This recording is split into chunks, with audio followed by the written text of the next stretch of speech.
নবী এবার বলে চলো আমরা একটু আমার ফাতেমার ঘরে যাই। আবু বকর সাথে, ওমর সাথে, ওসমান রাদিয়াল্লাহু আনহুম ঘরে গেছেন। ফাতেমা রাদিয়াল্লাহু আনহা নবীকে নাস্তা দিয়েছেন। মেহমান, আমার বাবা দু জাহানের সরদার, এক সুন্দর স্বর্ণের পেয়ালায় মধু কি দিছেন? মধু দিছেন। মধু নবীর সামনে রাখলেন।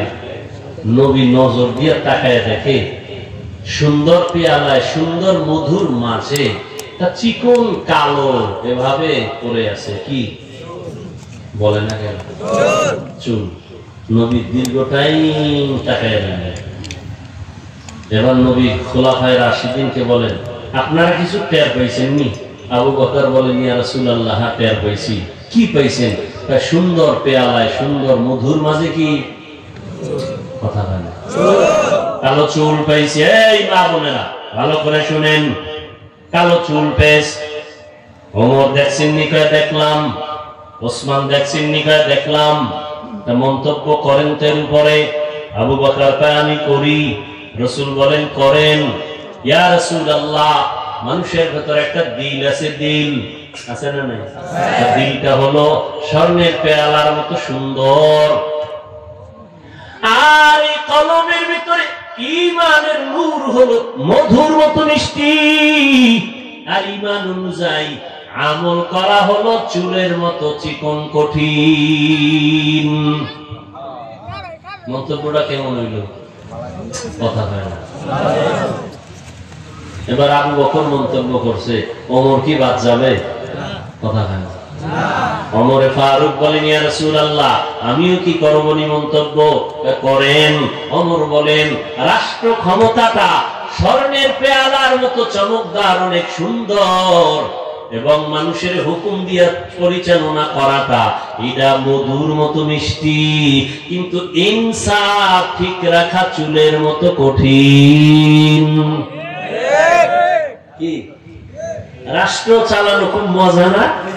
যে দেখায় আমার আব্বা আর নামতাম না, এই চেয়ারের কোন মেয়াদ নাই। কথা এটা আমার ভাইয়ের বাপ দাদা, এই চেয়ার আর ছাড়বো না। এবার জনগণের কয় উডো আর বউ, এটা কত মজা, খান মধুর মতো মজা। ওমর কয় ইনসাফ ঠিক রাখা বিচার চালানো এটা চুলের মতো কঠিন। ইনসাফ, অন্যায় করলে ছেলেরও যেই শাস্তি হবে, অন্যের সেই শাস্তি হবে। ছেলে বলে ক্ষমার কোন সুযোগ নাই।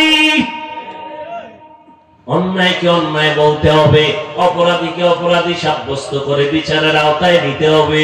এখানে ছাড় দেওয়ার কোন সুযোগ হবে না।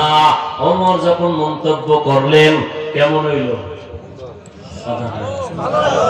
পাশে বাকি আছে কে? উসমান রাদিয়াল্লাহু আনহু। কে সে উসমান? কে সে উসমান? নবী বলেন, লিকুল্লি শাইইন লিকুল্লি নাবিয়্যিন রাফীকুন ওয়া বা'দি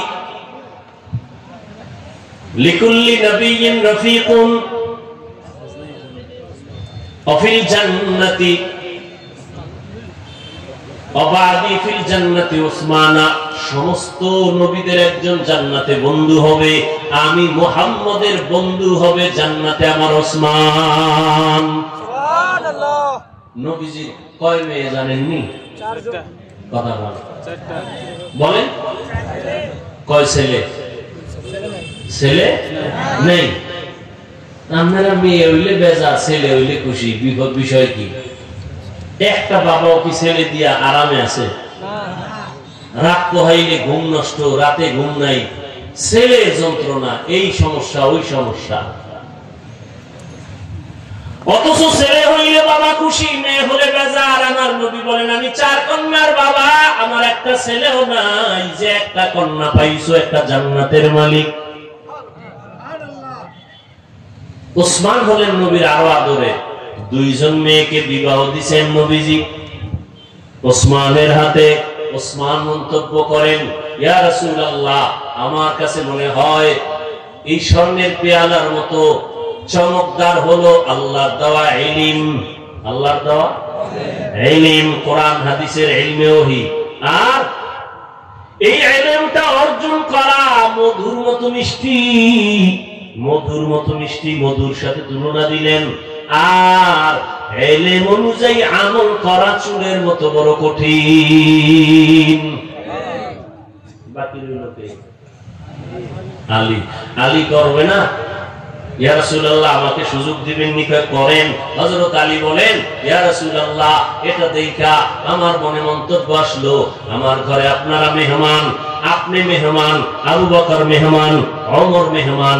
মেহমান ঘরে আসাটা স্বর্ণের পেয়ালার মতো দামি, চমকদার, আর মেহমানদারি করাইতে পারাটা মধুর মতো মজা। কিন্তু মেহমানের মনটা খুশি করা চুলের মতো কঠিন। জনমের মতো খাওয়াইছে, এরপর নুন বেশি হয়েছে, ঠিক নেই। আমার ঠিক মতো দেয় নাই, অমুকটা তরকারির মধ্যে ঝাল বেশি। না না না, নবী বলেন খানার মধ্যে দোষ ত্রুটি তালাশ করিও না, প্রশংসা করো, আলহামদুলিল্লাহ অনেক ভালো খাওয়াইছেন। খুশি হইলে আর একবার খাওয়ার সুযোগ আছে না নাই? ভাইরা আমার, বাকি রয়েছে এবার পাশে কে? তোমার কথা বলো। ফাতেমা রাদিয়াল্লাহু তাআলা আনহা, নবীজির কলিজা ফাতেমা রাদিয়াল্লাহু আনহা।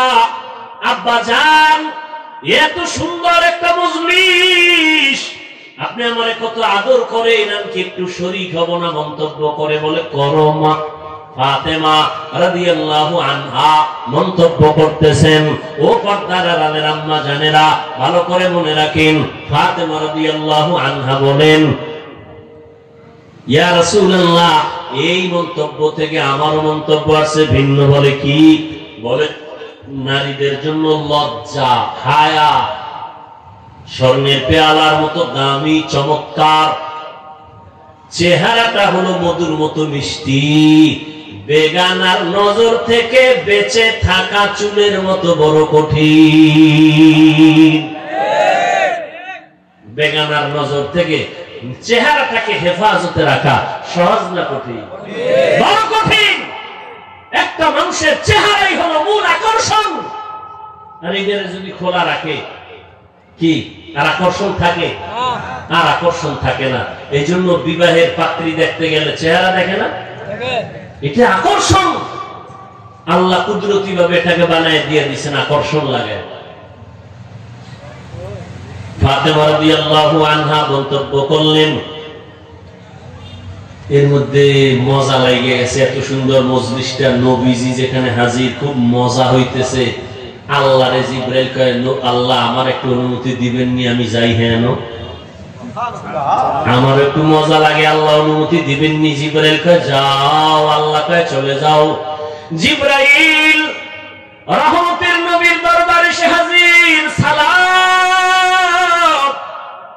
এত সুন্দর মজলিস দেখে নবী, আমি সইতে পারি না, আমি আছি, আমাকে একটু অনুমতি দিবেন নি, আমি একটা মন্তব্য করব। আল্লাহ নবীকে করেন। জিবরাইল আমিন মন্তব্য করেন, ইয়া রাসূলুল্লাহ আল্লাহর পথটা, আল্লাহর রাস্তাটা এই পেয়ালার মতো, স্বর্ণের মতো চমকদার। মাদ্রাসায় যাওয়াটার রাস্তা কত সুন্দর, মসজিদের রাস্তা কত সুন্দর, দিনের পথ কত সুন্দর, আর এই পথে খরচ করা এটা মধুর মতো মজা। আল্লাহ রাস্তায় খরচ যারা করে মজা পাইছে, এরা জীবন দিতে চায়, ঠিক নেই? টাকা পয়সা দেয়, জীবন দেয়, এতে মজা। রাসূলের একজন সাহাবিয়া, পুরুষ না নারী? একজন সাহাবিয়া, রহমতের নবী ঘোষণা করেছেন, যুদ্ধের দামামা বেজেছে, তোমরা প্রস্তুতি নাও, আমরা যুদ্ধের ময়দানে যাব। সাহাবিয়া, তার স্বামী যুদ্ধের ময়দানে বহু আগেই চলে গেছে, শহীদ হয়ে গেছে। এখন তারপর একটা শিশু বাচ্চা ছাড়া আর কিছুই নাই। শিশু বাচ্চাটারে কোলে নিয়ে কাঁদে, ও আল্লাহ, আমি যুদ্ধের ময়দানে নবী আমারে বোধহয় দিবে না, কিন্তু নবীর ডাকে আমি কেমনে সাড়া দেই?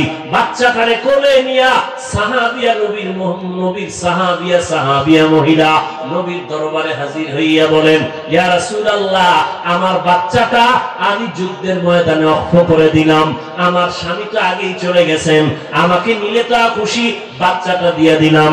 রহমতের নবী বলেন, ও মা, তোমার বাচ্চা যুদ্ধের ময়দানে দিলে কি লাভ হবে? আল্লাহর বান্দি কাঁদে আর কয়, ও পয়গম্বর, বেঈমানের পক্ষ থেকে যখন তীর ধনুক আসবে আমার বাচ্চাটারে ঢাল বানায় দিবেন, আর আমার বাচ্চার শরীরের মধ্যে দুশমনের তীরের আঘাতগুলো লাগবে, আমার এই আঘাতগুলো বাচ্চা সহ্য করবে আর সাহাবী নিরাপত্তা লাভ করবে। কিয়ামতের ময়দানে আল্লাহ আমাকে শাহাদাতের বরকতে জান্নাত দিয়ে দিবে। আল্লাহর রাস্তায়, আল্লাহর রাস্তাটা পেয়ালার মতো স্বচ্ছ, বড় বরকতময়, সুন্দর, খরচ করা হলো মধুর মতো মজা, কিন্তু এই রাস্তায় খরচ কইরা অহংকার মুক্ত হইয়া ঠিক থাকা বড় চুলের মতো কঠিন। মাদ্রাসার দান করে কয়, আমার নাম লেখো, আমি দানবী, আমারে চিনেননি, এই মাদ্রাসা আমি উড়াই দিছি, মসজিদ আমার, তুমি দিছো, আল্লাহ কিয়ামতে কানে ধরে কইব, দুনিয়ায় দিছো, দুনিয়ায় পেয়ে গেছো, আখিরাতে খালি যাও। আল্লাহ জিবরাইলের ওহী নাযিল করে কয়, জিবরাইল, তুমি গেলা, আমি আল্লাহরে বাদ রাইখা তোমার কি ভাল লাগেনি?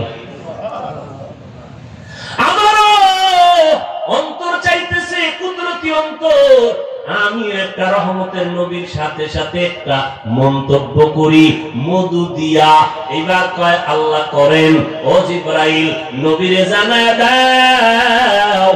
আমিও মন্তব্য করে দিলাম, জান্নাত মুমিনের স্থায়ী শান্তির ঠিকানাটা এই স্বর্ণের পেয়ালার মতো চমকদার, আর ওই জান্নাতের নিয়ামত গুলো হবে, জান্নাতের নিয়ামত গুলো হবে একমাত্র মধুর মতো মজা, কিন্তু জান্নাতে ঢুকতে গিয়া ফুলসিরা পার হওয়া চুলের মতো কঠিন। আল্লাহ মন্তব্য করে দিলেন, ফুলসিরাত পার হওয়া বড় কঠিন। রহমতের নবী বলেন, আমারটাও তো বাদ রয়ে গেল, আমিও মন্তব্য করে ফেললাম। আল্লাহর মারিফতটা হলো এটা চমকদার স্বর্ণের পেয়ালার মতো দামি, আর মারিফত অর্জন করা মধুর মতো মজা, কিন্তু আল্লাহর মারিফতের উপরে মজবুত হইয়া আল্লাহর মারিফতের রাস্তায় চলা হলো চুলের মতো কঠিন। আল্লাহর নবীও ফুলসিরাতের ভয় চোখের পানি ছেড়ে কান্না করতেন।